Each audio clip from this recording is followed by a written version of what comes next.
What helps people feel that they truly matter at work? I'm Andrew Soren, and this is Meaningful Work Matters. Today, I'm joined by organizational psychologist Ryan Fehr. Ryan's a professor at the University of Washington's Foster School of Business. His research explores gratitude, compassion, forgiveness, leadership, and social burnout. In this conversation, we look at why gratitude can be so powerful in workplace relationships, why it has to feel authentic and fair, and how social sustainability can help us build relationships that energize rather than exhaust us. What you'll hear today may change how you think about appreciation, connection, and the relationships that make work meaningful.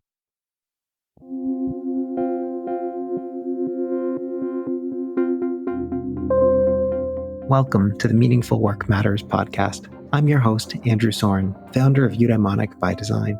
On this podcast, we'll dive into the world of meaningful work, explore its complexities, and examine its impact on people and the organizations they're a part of. Each episode features insightful conversations with cutting-edge experts who are successfully navigating the challenges of meaningful work. We hope to offer you ideas, frameworks, and tools to unlock potential and design work that's fulfilling, impactful, and supports everyone's well-being. Subscribe or follow us now, and let's make meaningful work matter.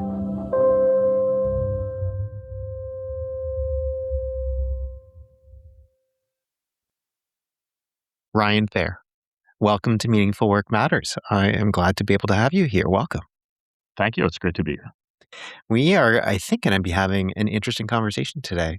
One that looks at gratitude, but also one that looks at something that you call social sustainability, which is a very cool concept that I think possibly most of us, especially those of us who are not all extroverts all the time, maybe need to think differently about in different kinds of ways. And so I'm really excited for both parts of those conversations today. So I'm really glad you're here. Thank you. Absolutely. Looking forward to it. I will ask you the question that I always ask every guest on this podcast, which is, what do you do and why is that work meaningful to you? Sure. So I'm a professor at the University of Washington in Seattle at the Foster School of Business, where I teach courses on leadership, personal change, negotiation, things like that. And when I think about what makes the work meaningful to me, I think back to when I was in undergraduate and I was a psychology major. And then I found out about IO psychology, industrial organizational psychology. And kind of this was a light bulb moment for me where I said, wow, I can take all of these concepts from psychology and apply them to work and directly make people's lives better. So as soon as I found out that that existed, I said, this is the field for me. And I went to graduate school in it. And then as I started getting into research, I really found a lot of meaning in studying and in my teaching. I focus on building relationships.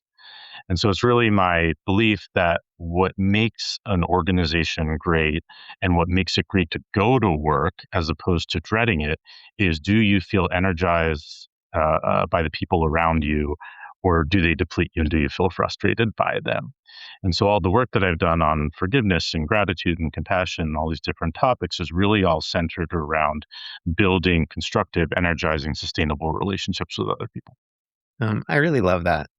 Thank you. Thank you for also giving an answer to that question that is so succinct and well thought through. So obviously, maybe not the first time you've thought about it, but it also just it speaks to so much of the fact that in positive psychology, one of the founders of positive psychology, Chris Peterson, also somebody who was very much central to the positive organizational scholarship world that I know that you are very connected to, always used to say that if you wanted to boil down all of the research in positive psychology to one central fact, it would be that other people matter to our well-being, which is so true. And then there's the Sartre quote that other people are hell.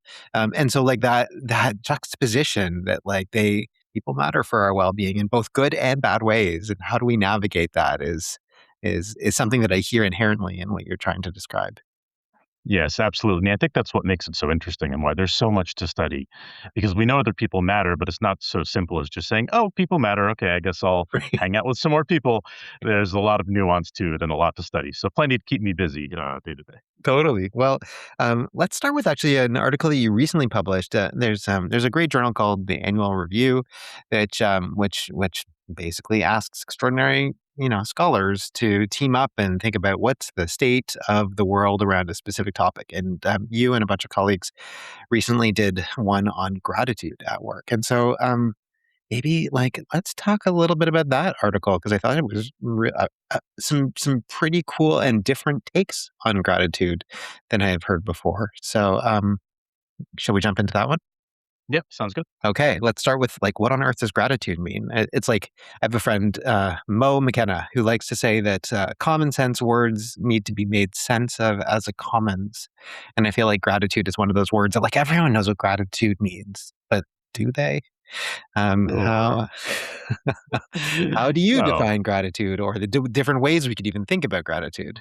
yeah. And so I think that the way we usually start thinking about gratitude is an experience that's within us, and we think about it as an emotion. So we could define it as a feeling of appreciation for benefits that arise from outside the self.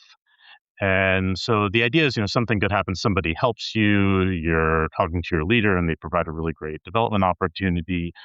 And then that instills in us this feeling of gratitude. And I think that what's important to recognize about that definition when we're thinking about gratitude as an emotion, as something within us, is that it's all about noticing when those good things happen. And so some of your listeners might have heard about the idea of gratitude journaling, for instance. And I think the intuition behind those sorts of exercises and interventions and bringing more gratitude is that we go around life and we're busy and it's not something that occurs to us necessarily to feel that gratitude for all of the ways that people help us. We sort of have this bias where we tend to think about all the things that make our lives more difficult. In fact, there's some research on this called the headwinds versus tailwinds effect. So we tend to focus on the traffic's so bad today and this and that, but we don't tend to focus on all of the things that make our lives better and all the people that have helped us along the way.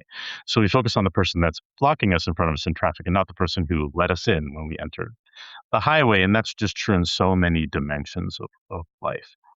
And so that's kind of the entry point. Is it's about how can we notice gratitude more. I personally, gratitude journaling is something I find hard to keep up. So the version of that that I really like is gratitude conversations. So just around the dinner table, just saying, "Hey, what's something that happened today that you're grateful for?" This is a really good opportunity for bringing more gratitude into a family context. If you're trying to get your kids to be more grateful, is you don't say, "Be grateful. You should know that other people don't have these things." You just talk about it, and then it becomes a way of seeing the world. And I think that's kind of the most important insight when we think about gratitude as an emotion. Hmm. Why should organizations care about gratitude? Um, like, Yeah. what role does it actually serve in the workplace? Yeah, that's a great question because I don't think it's always intuitive to leaders that it's something that they should prioritize. There's only so much time in a day and resources that you can bring into an organization. And I think the key there is to then make this shift from gratitude as an emotion to gratitude as an expression. So, as I mentioned before, I like to think about organizations as functionally all about relationships, and expressing gratitude is when you move it outside yourself into the space between people. And I think that that's really where the impact in organizations comes into play. When I give workshops on gratitude and how to bring it into organizations, I usually start with some statistics from the Greater Good Science Center, where they found that 90% of people agree that gratitude can have a positive impact at work. 66% of employees say that they'd leave their jobs if they didn't feel appreciated, and that number gets even higher for younger employees. But then when you ask them what they actually do, only 10% say that they say thank you to a colleague on a given day. 60% admit that they basically never express gratitude at work. So there's this huge gap between the amount of appreciation that we say we want to see and receive at work and the amount that we're actually bringing in to the workplace. There are a few reasons for it. One, there's some research by Nick Epley that shows that we misunderstand how it would go when we express gratitude to somebody. So if you ask someone, hey, if you were going to go express gratitude to a friend, how would it go? And they say, well, I think it would be kind of awkward. And I think they already know that I'm grateful for them anyway. But then you have them go do it, and then it's not nearly as awkward. And my favorite finding is that people are more surprised than we anticipate by the ways in which we are grateful for them. And this is true not just at work, but if you tell your spouse the things that you're grateful for them for, they will often be surprised by the specific contours of that gratitude that you express. And then I think we can get to the impact of gratitude expressions. And here the science is incredibly clear that gratitude is very engaging at work. It lifts people's moods. It helps them. It increases their self-esteem, their self-worth. It makes them feel like they matter at work. It prompts them to help each other more. And so gratitude is just this fabulous way to strengthen the connections between people and become kind of the glue that brings the group together. And in one study that I ran in teams that work at a micro lending facilities in Pakistan, we found that gratitude expressions are particularly valuable when people aren't already friends. Mm. So in other words, it's a quick way to bring people into the fold and to show them that you care about them, to show them that they matter, which I think is a really important insight because we're always looking for ways to build up relationships and make everybody feel connected. And this is one that I think is really underappreciated and underutilized. Mhm. I think that is, it's so interesting. It's so interesting. It's also free. Like, it That's right. it usually Yeah. doesn't take very long. Like, it's these Yeah. micro gestures that have such outsized weight, relative to what it actually takes to do them. It's, yeah, super interesting. Well, that makes me think about the third way that you think about gratitude, which you described as, I think, a collective effort. And this is something that I find like super interesting, and I'm not sure that I've necessarily seen articulated in as clear a way as you've done in this article. Is kind of this rippling effect of gratitude outwards. Like it often starts, and you described it, like, even in this conversation, as like, started with this emotion that lives within us, and then it kind of becomes manifested in an expression. But then there's something very much about like a collective sense of gratitude. Can you tell us a bit more about that? Yeah. And the way I like to think about this is what is the ultimate goal, perhaps, for an organization that's looking to bring more gratitude into it? And it's ultimately where it becomes the norm within the entire organization. Now, what's interesting about gratitude expression is you express gratitude to somebody, the other person feels good, they're happy about it, and it has these positive effects. But it also has this almost contagious effect where when you receive gratitude, then you start recognizing, oh, this is something that I could do too. So before I mentioned some of the barriers to bringing gratitude into work, it's going to be awkward. Nobody's going to care. Another barrier is people worry that, well, if I express gratitude, I'm going to be seen as someone who can't do things myself and I needed somebody's help. But once people start doing it, then all of a sudden, some of those resistances start fading away. And in some of the research that I've done and some other folks as well, we found that this also is true for observers. So the act of observing one person express gratitude to another is actually quite powerful because you're saying, oh, they did that over there. That's something that I could do too, because I see how that helped their relationship. So it's a social learning process. And the idea is if you're a leader, simply increasing the frequency with which you express gratitude to people at work can prompt others to see its value as well. And before you know it, it becomes a shared norm. It becomes a part of the culture where it doesn't feel awkward anymore. And instead of something that never occurs to you because you're only focused on hassles of life and the hassles of work, you start thinking, oh, my colleague helped me. I should say thank you to them. And then again, that builds up that the strength of those relationships in a way that can be really great for organizations. This now is making me think of all of the ways in which gratitude can go terribly wrong, but we're going to get there in a second. Before Sure.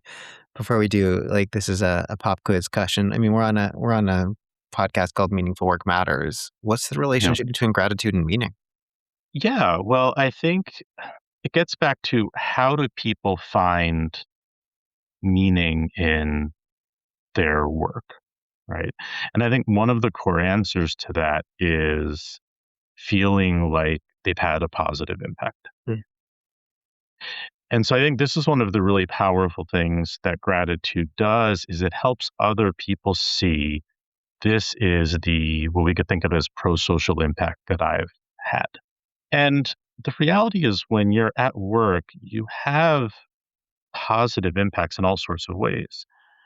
You're in a customer facing role, so you have an impact on the customers. But even if you have bad relationships with the customers and they're yelling at you all the time, you still have a positive impact on your coworkers.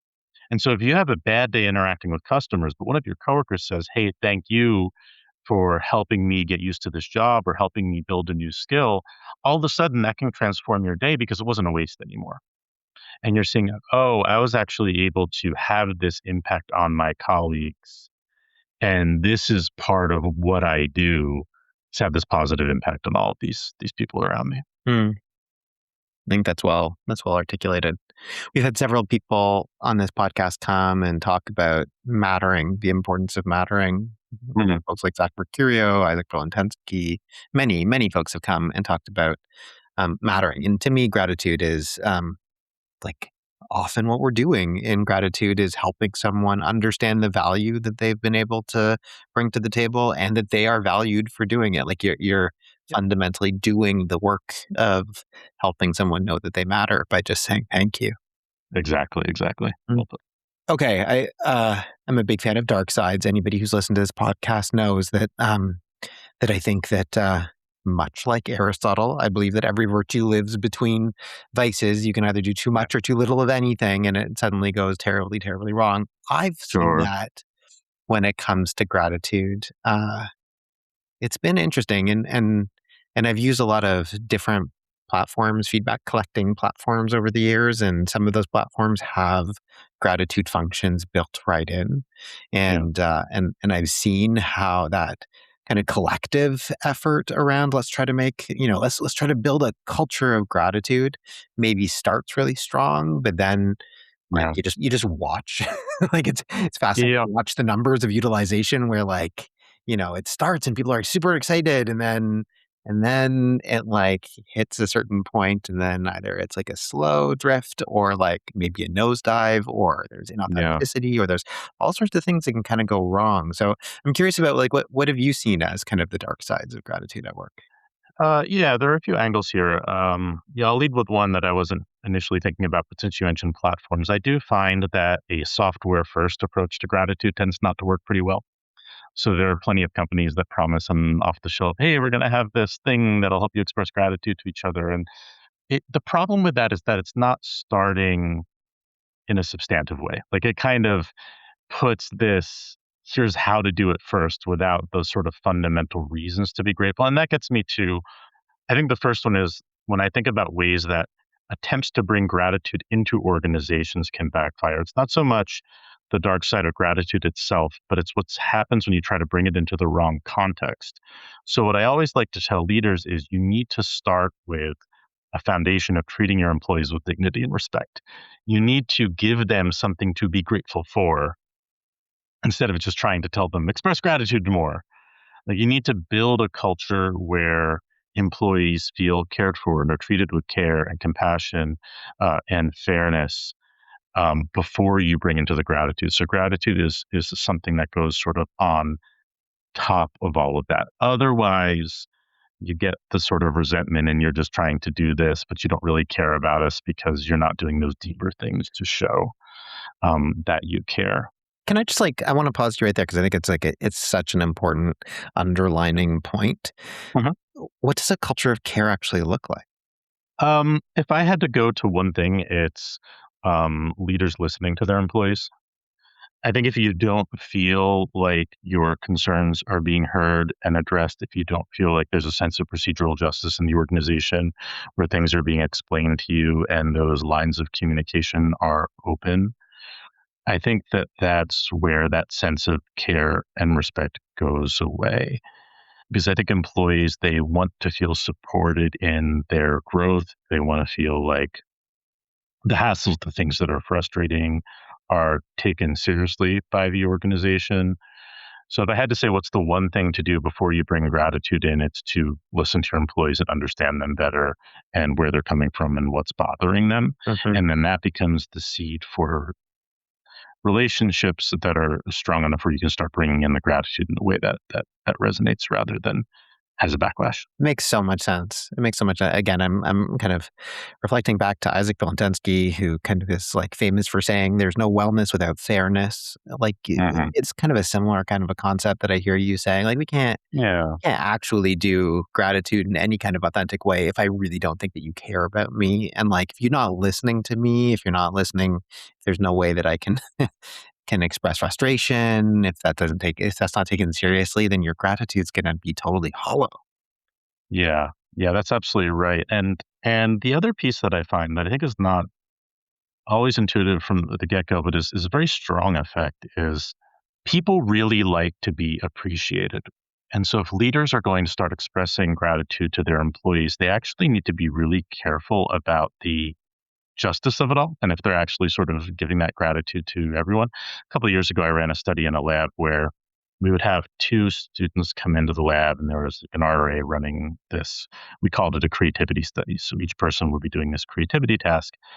And one condition, both people received gratitude at the end. In one condition, neither received gratitude. And in one condition, one person got gratitude, but not the other.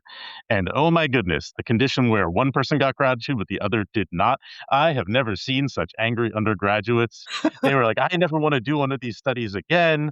I don't like this research assistant. I don't know what's wrong with them. These studies are ridiculous. It was so upsetting because as human beings, as you said, we want to matter. We want to feel appreciated. And when we feel like we're not getting it, it's really, really upsetting.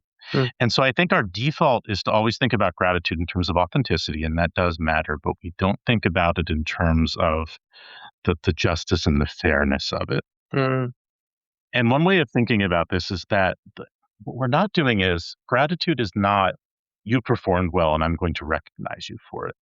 Gratitude is about showing a person that they matter and that they are valued as a human being.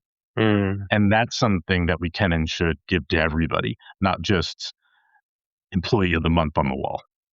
It's so interesting. Okay, 2 thoughts. Number 1, your experiment reminds me of that I think it's a moral psychology, like, experiment where, like, there's, like, monkeys, and monkeys are given, like, grapes or, is it, like, cucumber or something like that? It's grapes And, and like, cucumbers. crazy Yep, yeah, friends to the wall. like Yep. and then they're like, "Everything's good if both of them are getting grapes and both of them are getting cucumbers," but then, like, you give one the grape and one the cucumber, and then they go, like, crazy. It's Yeah. like, "What happened to my grape?" Which is also interesting. So humans are monkeys in different kinds of ways, and I think that gratitude is a little bit like that grape in that kind of a context. And I think about 2 different things. So you can choose to answer either of these questions.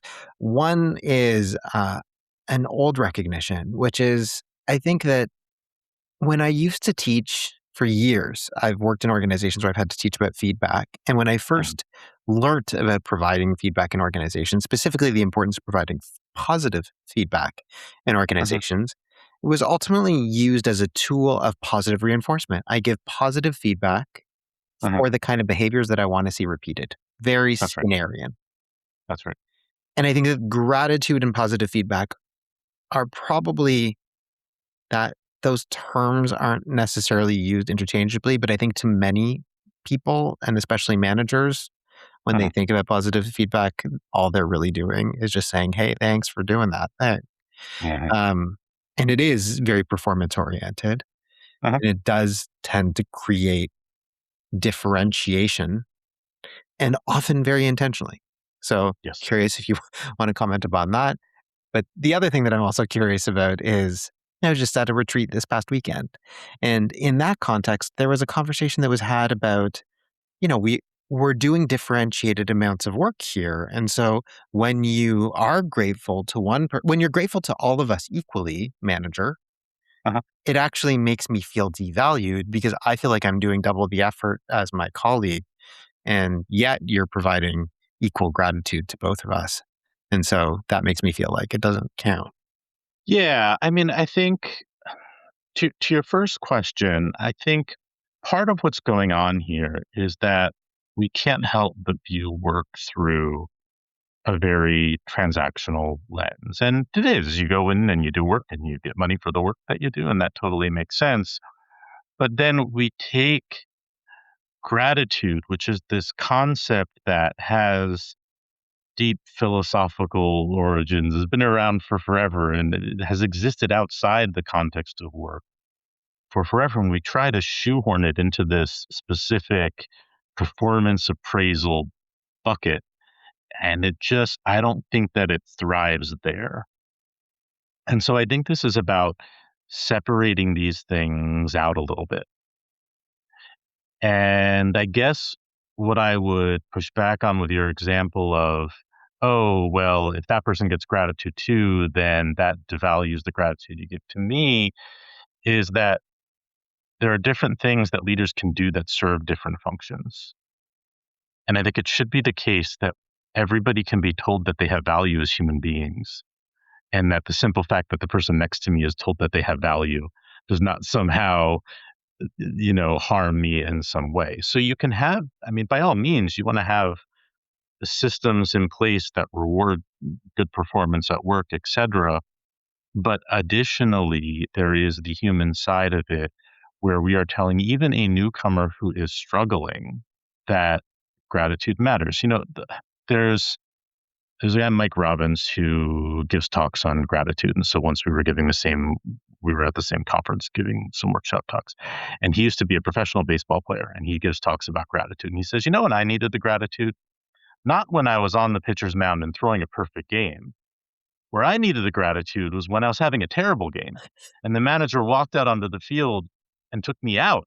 And that's where I really could have used someone to sit next to me and say, hey, that was a really tough game, but I want to let you know that we still value you as part of this team. Mhm. Yeah, that makes me think about the difference just between recognizing someone's doing behaviors versus someone's being behaviors. Like Well put. it's which I don't think we're very good at work. And it also Mhm. often feels uncomfortable because that seems to dive into territory that maybe feels inappropriate or uncomfortable, or we just never taught how. Like, what do I say Right. to recognize somebody's fundamental human value and dignity? It's like, Yeah, oh, I don't exactly. know. Yeah. That's not in the handbook. Yeah, that's right. Well, like, if you were to give some advice, if there is a manager or somebody who helps managers, like, what would be the number one piece of advice if they wanted to try to learn how to up their gratitude game? Yeah, so I would say number one, you want to start with that foundation of dignity and respect. Listen to your employees, make them feel like you truly care about them. Don't just add gratitude without any of that. Tailor your gratitude to show that you care.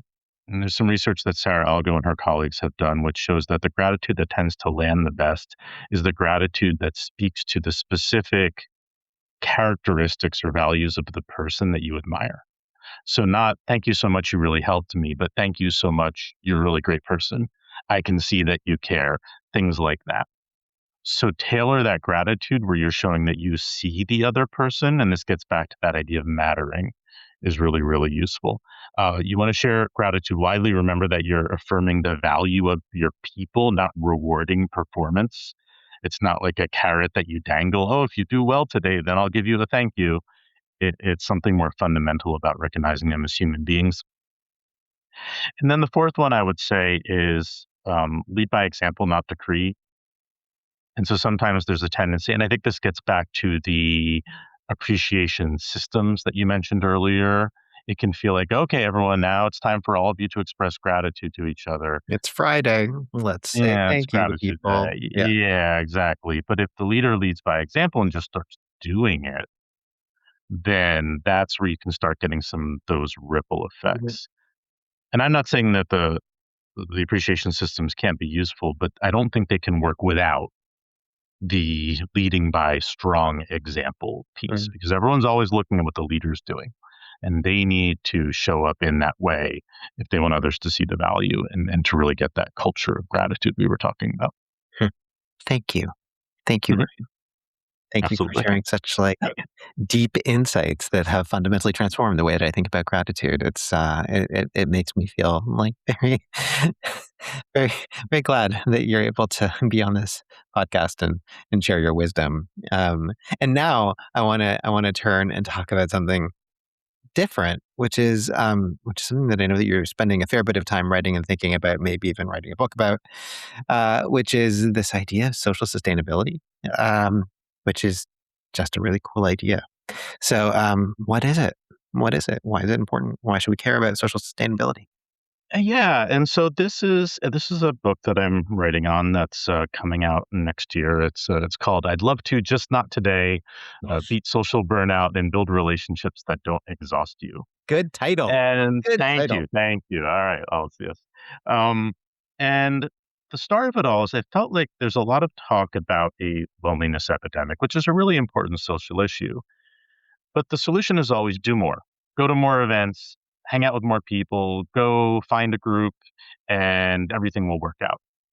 And I think we forget the other side of the equation, which is social burnout, which is what happens when your relationships, you have them, but they're exhausting and they're frustrating and they're taking away more energy than they're giving. And in my own research, when I ask people, do you feel more loneliness or more social burnout in your life? I find, especially among busy professionals, social burnout is far more prevalent. People are saying, I have so much going on, so many expectations of me with all of my relationships, ones that aren't going so well. I don't feel appreciated in them, et cetera. And so, social sustainability is the idea that we need to think of our relationships as a whole and ask, are our social lives energizing us and bringing us joy, or are they exhausting and frustrating us?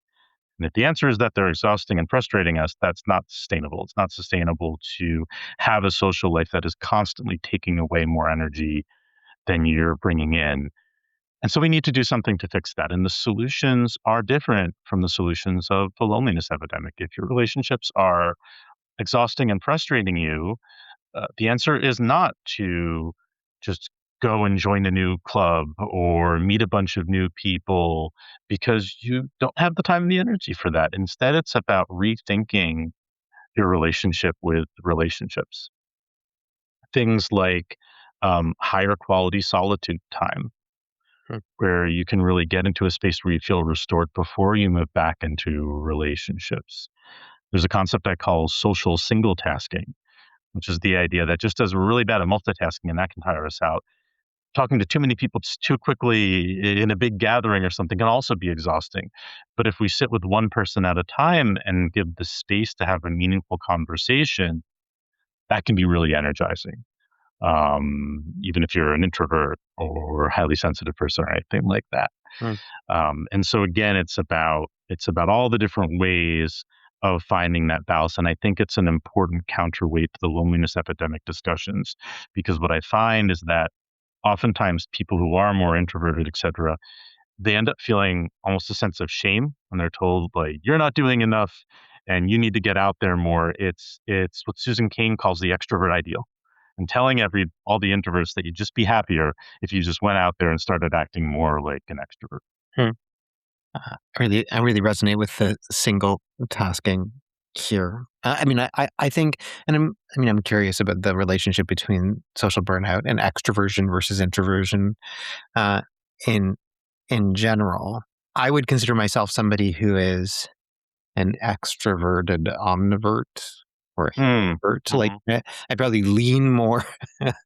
Like Adam Grant always says, there's two kinds of people in the world. There's people who divide people into two kinds of people in the world, and then people who like put everyone on a spectrum. So Yep. like I'm Yep. definitely like a spectrum kind of a person. And so On the bell curve. Yep. yeah, that's right. But definitely uh I would like I get energy from being with people, but I kind of hate being a social butterfly. Like I hate having to go into a party and mingle Mhm. because I don't know how to do it. Right. It just feels uncomfortable. But what I will do is go into a large event and then have these really kind of intimate high quality connections with individuals that might last for 30 seconds or might last for 30 minutes. And in some ways, the entire rest of the room shuts out. And it's just the two of us having this kind of great conversation. And that's like wonderful for me and fills me with energy. Whereas just kind of like going into the room and being like, how do I be a social butterfly right now is exhausting and terrifying. And that rethinking what a big event is the perfect way to think about it. The way I put it is turning an ensemble into a duet. Mm, So you go into the big room and you say, my job here is to have one, two, three high quality conversations with somebody else where I take the time to know them. I talk to them. I'm not scanning behind them for who else is in the room. I just sort of find that presence with them in that moment. And then as part of that is then you can give yourself permission to leave. mm. So if you find one of these events really overwhelming and you feel like it's going to drain all your energy, just change the way you think about it and say, this is an opportunity where I'm going to go and have two conversations. And if I feel done with those in 20 minutes, then that's okay. You can go. And that's still better than not going at all. And you're finding that balance. And that's where that social sustainability piece comes in. What's the name of the book again? I'd love to, just not today. That's right. Eat social burnout and That's build it. relationships that don't exhaust you. Exactly. Yeah, I'd love yeah. to stay, but just not today. It's great. I love it. It's so good. Thank you. I Thank feel you. like that, it connects to this idea of like rich talk versus small talk that I've seen you write about in your small stacks, which is great. Like, I mean, that's exactly the point. But I want to let's like unpack that. Like, what is a high quality interaction? What are some of those ingredients? Yeah, so the rich talk concept specifically, and this builds off Shige Oishi's work, who Hmm. you had on the podcast before. Psychological, yeah. There is so much conversation of small talk or big talk, but like it's kind of a weird conversation when you think about it. So let's say that I'm going to drop my kids off at school for the first time. Well, on the one hand, I don't want to just tell the parents, talk about, oh, it's raining out. Boy, we live in Seattle. It sure does rain a lot. But at the same time, I'm not going to lead with, if you were to die tomorrow, what's the one lesson you'd want to leave for your 7-year-old? Like, I guess that's the big talk or the deep talk, but I'm not going to do that either. And so, psychological richness, this is the idea that in addition to happiness and meaning, there's this aspect of a rich life, which is part of the good life that's about new perspectives and novel and engaging interactions and experiences. And so I think what you do there is you lead with, hey, what's something more interesting that you can talk about? So instead of just saying, how was your summer? Just ask someone, tell me about the most interesting experience you had this summer, or something that changed your perspective, or something that surprised you. And it's neither small nor deep. I'm not asking you, there's this deeply personal question that can feel intrusive or inappropriate for the pickup line at school. But I'm also not just saying, boy, how about the Seahawks, which is fine if you want to. So it's sort of this third way that I think gets us out of that binary that sometimes people argue with. And that gets back to social sustainability and what's energizing. And you end up with what you're doing is you're prompting a story. And you end up with this cool story and you're getting to know somebody else, but you're not asking them to divulge more than is comfortable for them. And so it has this energizing, joyful effect, I think, that we can't really get at with the small talk, big talk binary. I like that a lot. One of the pieces that I wanna pick your brain about is curiosity, and I'm curious about curiosity, and I'm specifically curious about curiosity because I feel like it's the number one thing that I see lacking in most of the small talk or big talk or rich talk that I Yeah. tend to engage with. People just seem to really suck at being curious.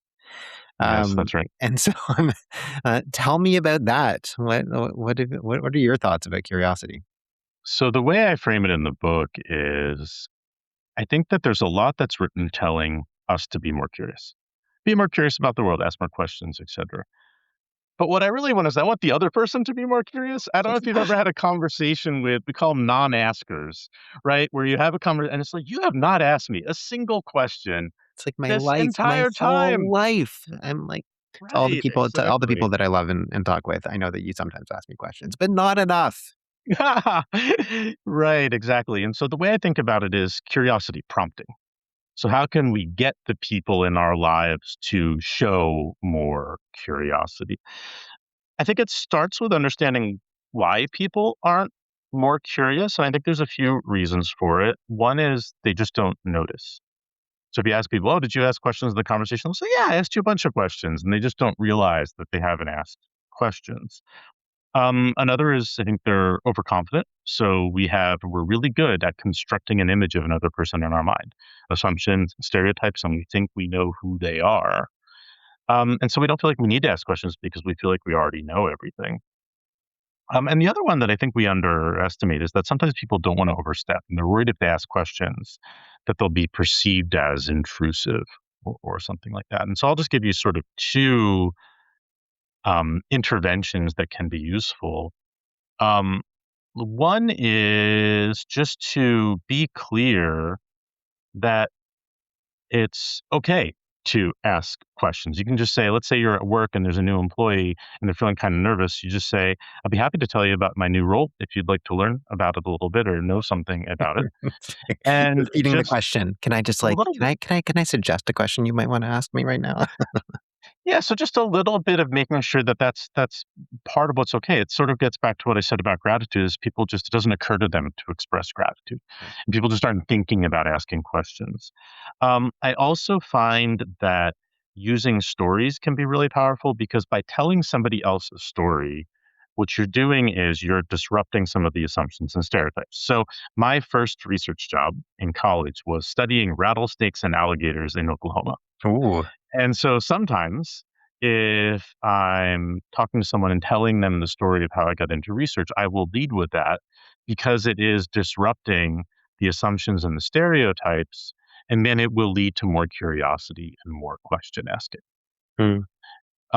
And so, yeah, I think we go around a lot frustrated that people aren't asking questions, but we need to get to the root of it. Is it the overconfidence? Is it because they don't overstep? Is it because they're just not noticing? And then think about what is needed to get there. A story that disrupts the assumptions, uh, clarity about what you're hoping for in the interaction for people that just aren't noticing. But the key is, yeah, I think too much we talk about how we can be more curious ourselves, and we need to think more about prompting other people to be more curious. I think it's brilliant. I love it. There's an exercise that I often do when I'm working with groups on difficult conversations. This is a exercise that's very much stolen from Chris Agiris, but literally like documenting a conversation that didn't go so well for you. And one of the Mhm. tasks is literally just to like circle, like you kind of write out, he said this, I said this, he said this, I said this, and then you have to circle the number of question marks you asked in that conversation, and it's like usually 0 or maybe 1, and then you ask, like, how many of those questions were actually curious? And then it's like, "Oh, no, 0 out of 0." Like, 0 out of 1, like, none of them were actually curious questions, like, I will tell you, I did this myself where, with permission, I recorded a conversation that I had with a family member. And then at the end, I just guessed how many questions I asked, knowing that I was probably going to think I asked more questions. And I still overestimated how many questions I asked by about twice as many. And question asking is a really quick pathway to somebody else liking you more. So yeah, we do not ask enough questions. We think we are all the time, but we don't do it as much as we should.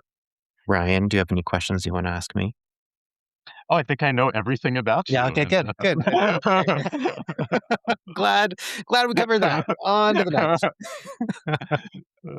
Uh, Is there anything that you think I should have asked you today that relates to meaning, mattering? I am kinda curious about, like, the social sustainability and meaning question, like, why, one of the things, one of the things that is, I think, often, I think quite prevalent in people who do deeply meaningful work is mhm, that there is they are often doing it I for service. mhm, And at the same time, they're often in situations where they are exhausted by the work. And the work can become really, like they do have these often very intense relationships with their colleagues, with their clients. And I think that can really lead to exhaustion and burnout. So I'm, I am curious about kind of what suggestions specifically for people who are engaging in like really deeply meaningful work where there's often high moral stake in that work and how they mhm. manage their boundaries around social sustainability? Yeah, I mean, I think the key there is you have to say, my goal in deeply meaningful work is to have a positive impact. And I can't do it if I'm frustrated and exhausted all the time. Mm. So it's not about, hey, let me do less just because I'm doing too much. It's if I want to meet this goal of having a positive impact in this organization that I care so much about, or within these relationships that I care so much about, I can't do it if I'm overextending all the time, if I'm overhelping, if I'm being a perfectionist. Perfectionism we haven't talked about, but that's one of the biggest barriers to social sustainability because people burn themselves out thinking, if I'm going to have people over, my house needs to be perfect and I have to put all the messes away. And then you're tired before your guests even arrive. So same kind of thing with work. And so we need to say, look, if I want to have a positive impact through my work, have positive relationships, it doesn't work if I'm not doing it in a sustainable way. Sure. Because if you're exhausted and you're frustrated, it's all going to fall apart. And the very thing you were trying to achieve, you're just preventing that from happening. Ryan, if people want to learn more about your work and especially your work on social sustainability, where should they go? Ryan Fehr, that's RyanFehr.substack.com. I post there every 2 weeks. Awesome. We have one about chatbots and social burnout there that I posted today. So Excellent. Well, yeah, we will make sure that we link to that in our show notes. Ryan, thank you so much for this incredibly rich conversation. I'm very grateful. I also don't even feel remotely socially burnt out by it. So thank you so much. thank you so much. It's been great.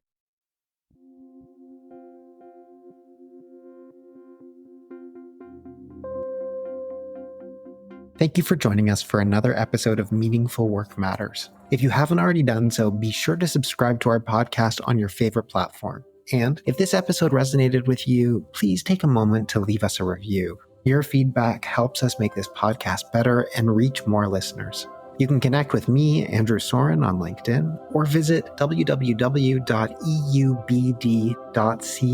to learn more about Eudaimonic by Design. Finally, if what you heard today spoke to you, tell your colleagues and people in your community about our podcast. We really appreciate your support in making meaningful work matter. See you next time.